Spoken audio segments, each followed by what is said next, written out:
Assalamualaikum warahmatullahi wabarakatuh. Halo, apa kabar semuanya? Semoga hari ini sehat semua ya. Sebelum belajar, mari kita berdoa bersama ya. Bismillahirrahmanirrahim. Raditu billahi robba wabil islami dina Wabi Muhammadin nabiyya wa rasula. Rabbi jidni ilman warzuqni fahman. Mari belajar bersama. Sahabat Abi dan Umi, hari ini kita mulai belajar kembali di pembelajaran yang kedua. Pada bagian ini kita akan mempelajari simbol dan bunyi sila pada Pancasila. Kita perhatikan di sini ada buku ya. Sampul bukunya bergambarkan burung Garuda Pancasila. Nah, ini melambangkan negara Republik Indonesia. Kita lihat teks di bawahnya. Mutiara membaca buku yang dibelikan ayahnya. Perhatikan sampul bukunya. Nah, yang ini ya, gambar burung Garuda. Kita lanjutkan ke ayo mengamati. Garuda Pancasila adalah lambang negara Indonesia. Burung Garuda besar gagah perkasa. Lihatlah perisainya. Perisai itu memuat simbol dari sila-sila pada Pancasila. Pancasila adalah dasar negara kita. Kita lanjutkan lagi ke halaman berikutnya. Ayo membaca. Bacalah teks Pancasila berikut. Ikuti ya. Pancasila. 1. Ketuhanan yang Maha Esa. 2. Kemanusiaan yang adil dan beradab. 3. Persatuan Indonesia. 4. Kerakyatan yang dipimpin oleh hikmat kebijaksanaan dalam permusyawaratan perwakilan. 5. Keadilan sosial bagi seluruh rakyat Indonesia.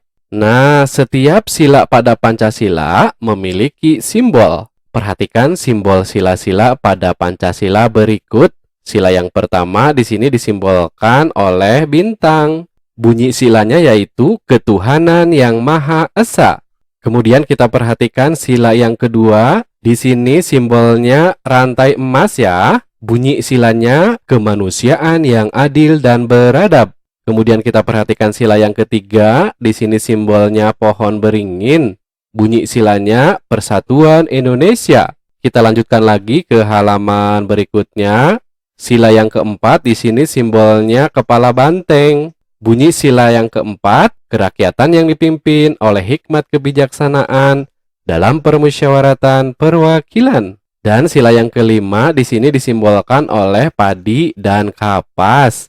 Bunyi silanya keadilan sosial bagi seluruh rakyat Indonesia. Kita lanjutkan lagi ke ayo menulis. Tunjuk simbol sila-sila pada Pancasila. Kemudian tuliskan bunyi sila tersebut. Pasangkan simbol tersebut dengan bunyi silanya. Nah, di bawahnya sudah ada simbol-simbol ya. Silakan nanti simbol-simbol ini masukkan ke dalam kolom ini ya. Dan di kolom ini diisi dengan bunyi silanya. Nah, isi sila yang pertama, ketuhanan yang Maha Esa. Simbolnya di sini gambar bintang ya. Kemudian bunyi sila yang kedua, kemanusiaan yang adil dan beradab. Simbolnya rantai emas. Kemudian bunyi sila yang ketiga, persatuan Indonesia. Simbolnya di sini pohon beringin. Kemudian bunyi sila yang keempat, kerakyatan yang dipimpin oleh hikmat kebijaksanaan dalam permusyawaratan perwakilan. Nah, simbolnya di sini kepala banteng. Dan sila yang kelima, keadilan sosial bagi seluruh rakyat Indonesia. Simbolnya padi dan kapas. Kita lanjutkan ke halaman berikutnya. Pancasila adalah dasar negara kita. Kita harus mengamalkan sila-sila Pancasila. Nah, sekarang ayo mengamati. Amatilah gambar di bawah ini.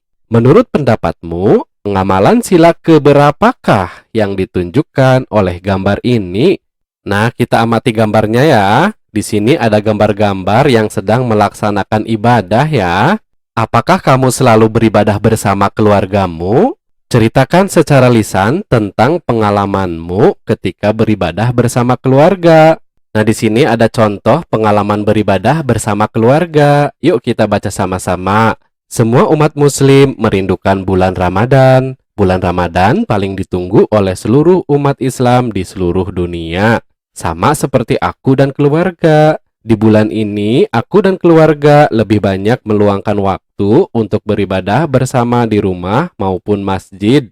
Dari sahur, salat berjamaah, buka puasa, membaca Al-Quran, dan pergi ke masjid bersama-sama.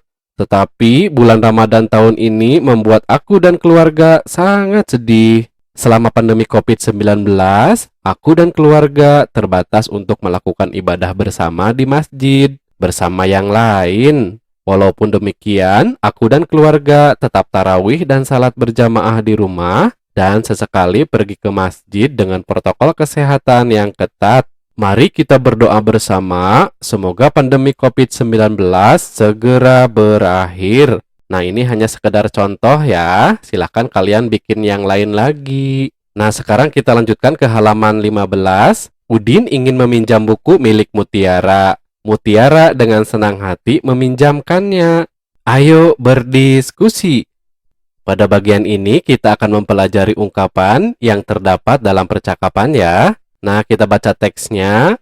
Kita sudah mempelajari ungkapan. Tunjukkan mana yang termasuk ungkapan pada percakapan berikut. Kita lihat percakapannya ya. Buku kakak banyak sekali, kata Udin. Kemudian Mutiara menjawab, kakak memang senang membaca buku. Wah, kakak memang pantas dijuluki kutu buku, kata Udin.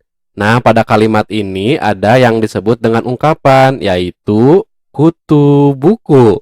Kita lanjutkan lagi membaca percakapannya. Ayo, kamu juga harus rajin membaca. Ini ada buku cerita bagus. Judulnya Bintang Lapangan, kata Kak Mutiara. Nah, dalam kalimat ini juga ada ungkapan, yaitu bintang lapangan. Kita lanjutkan lagi membaca percakapannya. Ceritanya tentang apa, Kak? Tanya Udin. Kemudian Kak Mutiara menjawab, cerita tentang pemain sepak bola yang rendah hati, meskipun sudah terkenal. Nah, rendah hati juga termasuk ungkapan ya. Kita lanjutkan lagi membaca percakapannya. Berarti dia tidak besar kepala ya, Kak? Terima kasih ya, Kak. Saya boleh meminjam buku kakak? Tanya Udin. Kemudian Kak Mutiara menjawab, sama-sama, Dik. Nah, di sini ada besar kepala ya. Ini juga disebut dengan ungkapan. Kita lanjutkan lagi ke halaman berikutnya. Nah, kemudian diskusikan dengan temanmu mengenai pertanyaan-pertanyaan berikut. Nomor 1, apa arti ungkapan tersebut? Nah, untuk menjawab nomor 1, kita lihat tabelnya. Nah, silakan nanti diisi di sini ya. Nah, arti kutu buku yaitu orang yang gemar membaca buku. Kemudian ada ungkapan bintang lapangan. Arti ungkapannya yaitu seorang atlet yang berprestasi bagus. Kemudian ungkapan rendah hati itu artinya tidak sombong. Dan yang terakhir, ungkapan besar kepala artinya sombong atau angkuh dan semacamnya. Nah, untuk menjawab nomor 2, kita baca soalnya ya. Apakah Udin dan Mutiara saling menyayangi? Nah, untuk menjawab nomor 2, silahkan ditulis di sini ya. Kalau menurut Abi, jawabannya iya. Nah, jika jawabannya iya, bagian percakapan manakah yang menunjukkan mereka saling menyayangi? Nah, silahkan diisi di nomor 3. Nah, buktinya kakak Mutiara bersedia meminjamkan buku kepada Udin. Kita lihat soal nomor 4. Pengamalan sila keberapakah yang ditunjukkan oleh Udin dan Mutiara? Untuk menjawab nomor 4, kita lihat di halaman berikutnya. Nah, berarti percakapan antara Udin dan Kak Mutiara menunjukkan mereka mengamalkan sila kedua dari Pancasila yang berbunyi kemanusiaan yang adil dan beradab. Kita lihat lagi soal nomor 5 ya. Apakah kamu menyayangi kakak, adik, saudara, dan orang tua di rumah? Nah, untuk menjawabnya, kita lihat lagi di halaman berikutnya ya. Nah, jawabannya iya ya. Kita lihat soal yang terakhir, nomor 6. Tuliskan contoh pengalamanmu yang menunjukkan kamu menyayangi kakak, adik, saudara, atau orang tuamu. Nah, silahkan nanti dijawab di bagian nomor 6 ya. Nah, contohnya kalau Abi membantu adik belajar, membantu kakak membereskan kamar, membantu orang membersihkan pekarangan rumah, dan lain-lain ya. Silahkan nanti kalian cari lagi. Kita lanjutkan ke ayo bermain peran. Pada bagian ini kita akan mempelajari gerak lokomotor. Gerak lokomotor itu gerak dari satu tempat ke tempat yang lain. Contohnya maju, mundur, maupun bergerak ke samping. Nah, sekarang peragakan percakapan pada halaman 15 yang tadi ya, dengan teman sebangkumu. Kita lanjutkan lagi ke halaman berikutnya. Seseorang yang menjadi bintang lapangan sepak bola pasti rajin berlatih dan bermain. Berlatih dan bermain juga membuat badan sehat. Ayo berlatih. Perhatikan gambar berikut. Peragakan gerakan berikut di bawah bimbingan gurumu. Berjalan ke depan. Sikap berjalan yang benar seperti ini ya. Kemudian berjalan ke belakang seperti ini. Kemudian berjalan ke samping. Atau berjalan berkelompok dengan rapi. Kita lanjutkan lagi ke halaman berikutnya. Ayo mencoba. Coba tirukan gerakan berbagai jenis hewan berjalan. Nah, di sini kita tirukan gerak seperti kucing. Nah, gerakannya seperti ini ya. Kemudian gerakan seperti bebek. Nah, seperti ini bentuk jalannya. Lakukan permainan menirukan hewan berjalan. Nah, kalau rame-rame seperti ini kelihatan senang sekali ya.